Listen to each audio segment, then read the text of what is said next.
경제적 자유를 추구하는 여러분들과 함께 금융 재테크 정보를 공유하는 종합자산관리 채널 머니몽TV에 오신 것을 환영합니다. 금융재테크 머니몽TV입니다. 근본 영상은 최근 자본시장 활성화 대책으로 인해서 특히 코스피 시장, 국장으로 외국인들의 관심이 집중되면서 많은 자금이 들어오고 있습니다. 그리고 양호한 지수 흐름을 보이고 있는 상황입니다. 이러한 시장 상황에서 연 15% 월 분배금을 지급하는 커버드콜 전략을 활용하는 특히 우리 투자자분들이 많은 관심을 갖고 있는 코덱스 금융고배당 탑10과 그리고 역시 지수형 라이스 200 위클리 커버드콜 ETF의 7월 시장 분배금 수익률을 한번 점검해보는 영상으로 진행해 보도록 하겠습니다. 최근에 코덱스 금융고배당 탑10 같은 경우는 한 달 수익률이 약 13% 이상 올랐고요. 라이스 200 위클리 커버드콜 같은 경우도 약 12% 이상 높은 수익률을 보이고 있습니다. 지금 더 사도 되는지 아니면 국내 그 코스피 같은 경우는 다시 박스피로 돌아갈 것 같기도 한데 지금 어느 정도 수익이 났으니까 이 상황에서 익절하는 게 맞는지 이런 문의들을 많이 주셨고 특히 이런 매매 차익, 옵션 분배금을 받을 때 정말 국장에서는 비과세가 맞는지 그러면 금소세에도 영향을 미치지 않는 건지 질문들을 많이 해주셔서 이러한 내용을 알아보는 영상으로 진행하도록 하겠습니다. 자, 월배당 커버드콜 ETF 기초자산이 코스피 200 지수와 금융 고배당주입니다. 대표적인 게 그 두 가지가 있죠. 예, 보시게 되면 밑에 그 코덱스 금융 고배당 탑10 이거는 이제 삼성자산에서 운영하는 대표적인 고배당주가 뭡니까? 역시 금융주죠. 외국인들의 관심도 많고요. 예, 금융주는 그동안 변동성도 없지만 이제 배당률이 높았습니다. 여기에 대표적인 10개 기초자산이 그 4대 은행지주죠.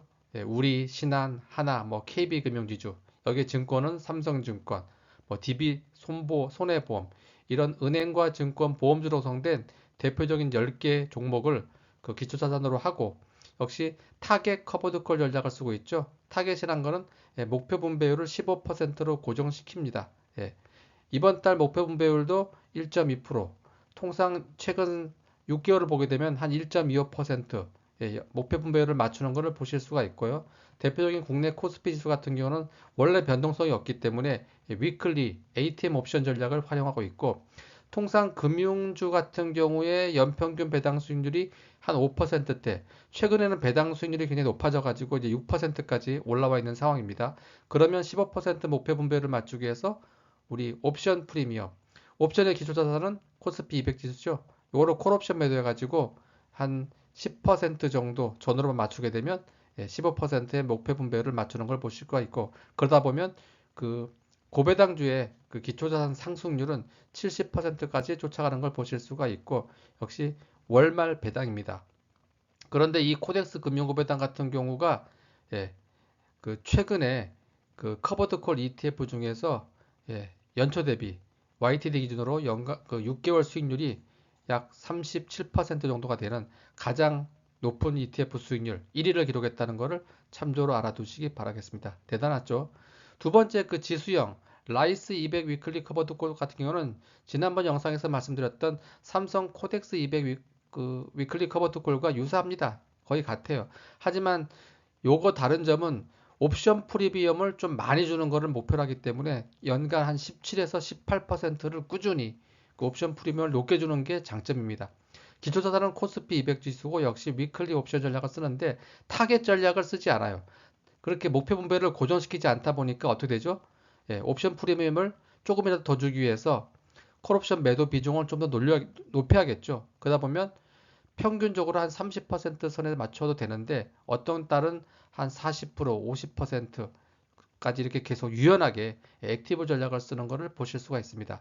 그러다 보니까 옵션 프리미엄은 한 6개월 정도 평균으로 보게 되면 한 17, 18% 꾸준히 높게 나오고 있는데 대신 콜옵션 매도 비중이 높으니까 뭐가 따라가지 못합니까? 기초자산 상승률은 한 뭐 50%대, 40%대, 잘해야 뭐 70%대 이 정도로 조금 따라 기초자산 상승률이 떨어진다는 것이 그동안의 단점이었습니다. 하지만 최근에 그 코스피 지수가 뭐 25% 정도 계속 올랐기 때문에 거기에 그 편승해서 수익률도 양호하게 나타난 걸 보실 수가 있고, 역시 똑같이 월말 배당입니다. 수익률 6개월을 보시게 되면 라이스 200이 6개월 수익률이 21.94%, 대단하죠. 코덱스 금융고배당은 약 36.89%의 토탈 리턴 수익률을 나타내고 있습니다. 결국은 그 커버드콜 ETF 중에서 넘버 1, 2라고 볼 수가 있습니다. 그 다음에 최근 분배금은 어떠냐? 라이스 200 같은 경우는 4개월 평균 분배금이 128원, 이번 달도 126원이에요. 별 차이가 없다는 걸 보실 수가 있고요. 그 다음에 금융고배당 같은 경우는 오히려 평균 122원에서 지난달 137원, 이번 달 149원으로 올라가는 것을, 역시 분배금이 성장하고 있다는 것을 보실 수가 있습니다. 또 하나 그 코스피 지수와 그리고 우리 국내 금융주에 투자하시는 분들의 가장 또 메리트가 여기에 있죠. 코스피 200 같은 경우는 연배당이 한 1.8에서 2%, 금융주는 통상 5%였는데 최근에는 배당률이 굉장히 높아졌습니다. 지수 상승과 더불어져 가지고 한 6.2%까지 올라왔습니다. 그러면 이 배당 수익률을 빼고 나머지 옵션 프리미엄에 대해서는 과세에서 제외되고, 또 국내 주식형, 지수형, 또 국내 주식형 종목이기 때문에 대주주가 아니기 때문에 이 소액주주분들은 매매 차익이 역시 비과세입니다. 이게 가장 큰 혜택이죠. 세금을 적게 내게 되기 때문에 내 주머니에 들어오는 실질 수익률이 높다는 걸 보실 수가 있고요. 그러면 그 어느 정도 절세 효과가 있는지 한번 알아보면, 그 분배금을 받았을 때 과표 기준 가격을 보면 됩니다. 먼저 라이스 200 위클리 커버드 걸 같은 경우는 2월에 그 분배금이 좌당 128원인데, 이 128원 중에서 세금으로 잡히는 과표 기준 가격이 3원이에요. 대단하죠. 그럼 굉장히 절세가 크죠. 하지만 4월 같은 경우는 뭐 118원에 59원, 120원에 26원 좀 올라간 걸 보실 수가 있죠. 이건 아시겠죠?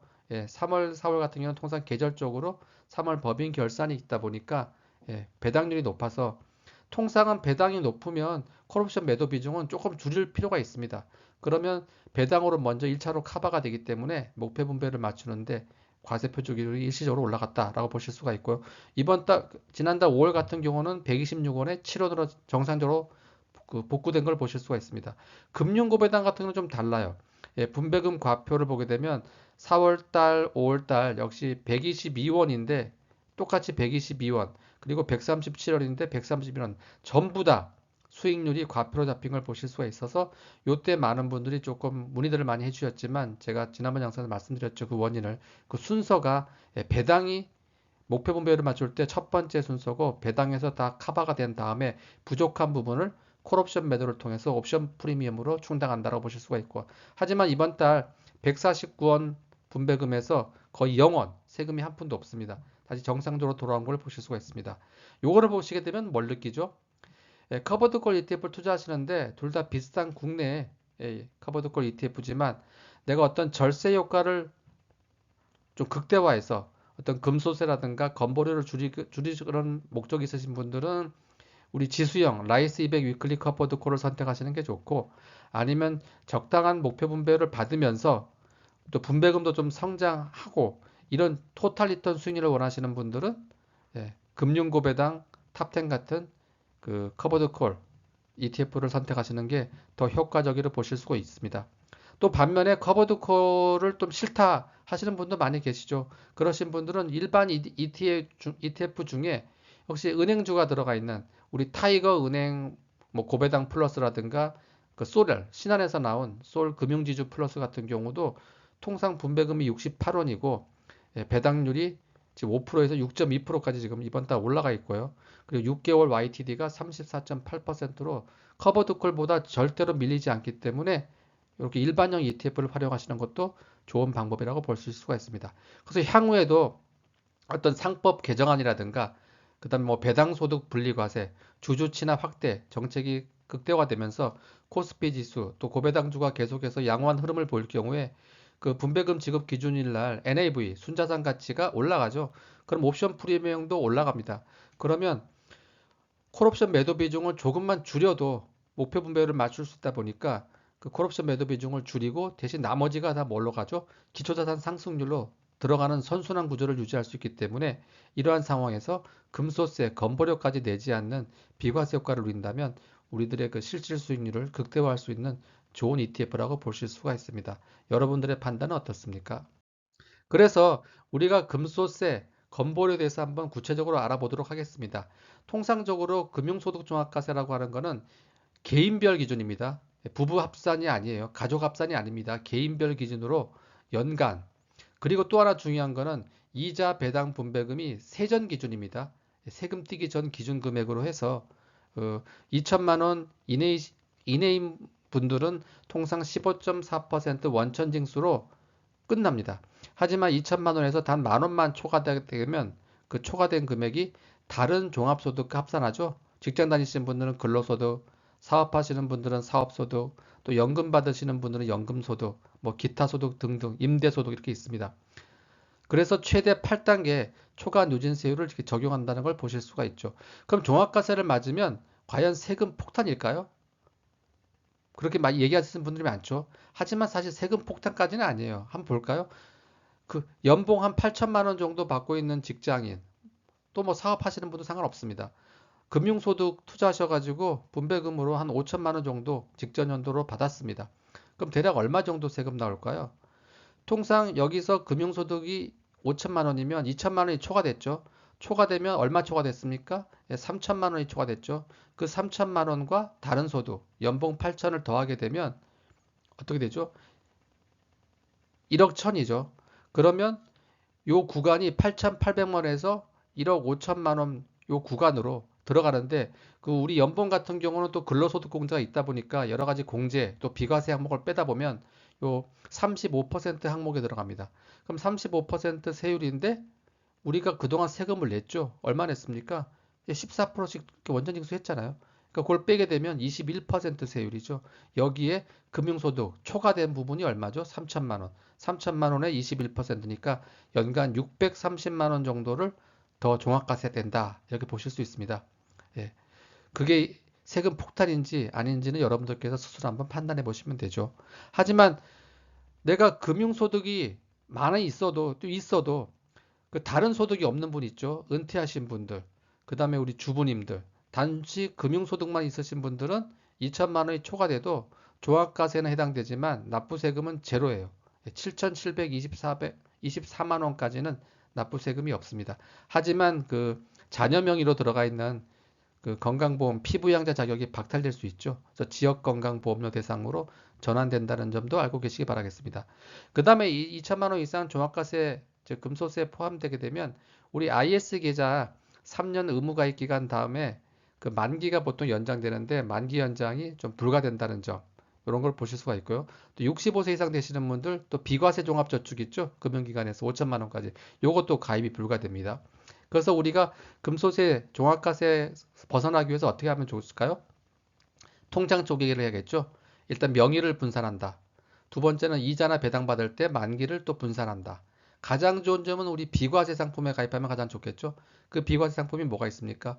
우리 뭐 IS 계좌라든가, 그 다음에 뭐 브라질 국채라든가, 또 즉시연금이라든가, 오늘 영상에서 나온 그 커버드콜 ETF의 국내 매매 차익과 옵션 프리미엄은 비과세입니다. 분리과세 같은 경우는 세금은 납부하지만 금소세에 포함되지 않는 거죠.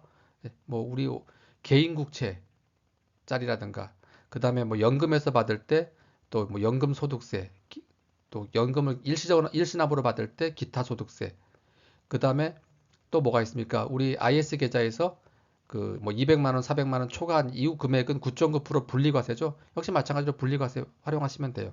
그 다음에 양도세 활용이란 건 뭐죠?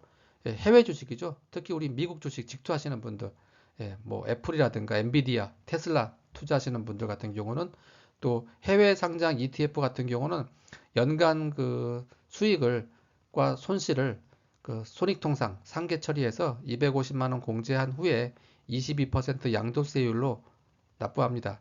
세율은 높지만 세금은 냅니다. 하지만 금소세, 건보료에는 포함되지 않죠. 왜죠? 왜죠?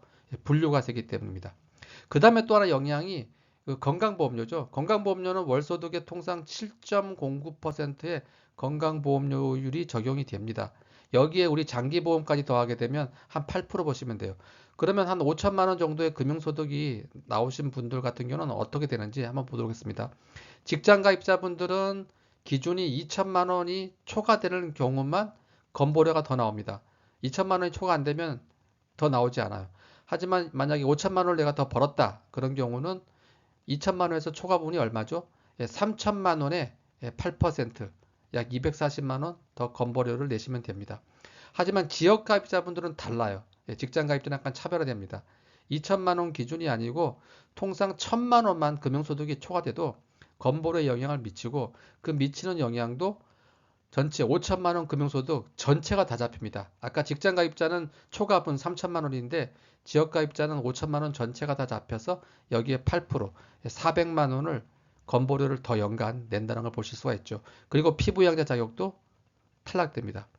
그 다음에 연간 2천만 원이 아니고 연간 금융소득이 1천만 원 정도만 초과돼도 특히 그 아파트 그 재산세 과표 기준으로 해가지고 한 5억 4천에서 9억 정도의 주택이나 아파트를 보유하신 분들은 역시 피부양자 자격이 박탈되고요.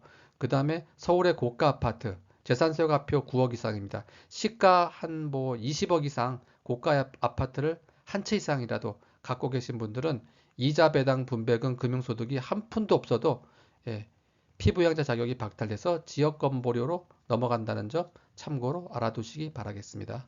아시겠습니까? 자, 그래서 오늘 그 영상 잘 시청하셨습니까? 오늘은 그 지난 시간에 이어서 최근 여러분들께서 많이 관심을 갖고 있는 국내 기초자산을 지수로 하는 높은 분배금을 지급하고 수익률도 괜찮은 금융고배당주 그리고 코스피 200 지수 커버드콜 ETF에 대해서 또 알아봤습니다. 그리고 또 여기에 연동되는 우리 비과세 효과, 금소세, 건보료에 대해서 구체적으로 또 알아보는 영상으로 꾸몄습니다. 혹시 영상 내용과 관련해서 궁금한 점이 있으신 분들은 댓글 남겨주시고 그리고 이러한 영상을 계속해서 이 컨텐츠로 보고 싶으신 분들은 구독, 좋아요, 알림 설정 한번 해주시면 영상을 제작하는 데 큰 힘이 되겠습니다. 그럼 다음 영상에서 뵙도록 하겠습니다.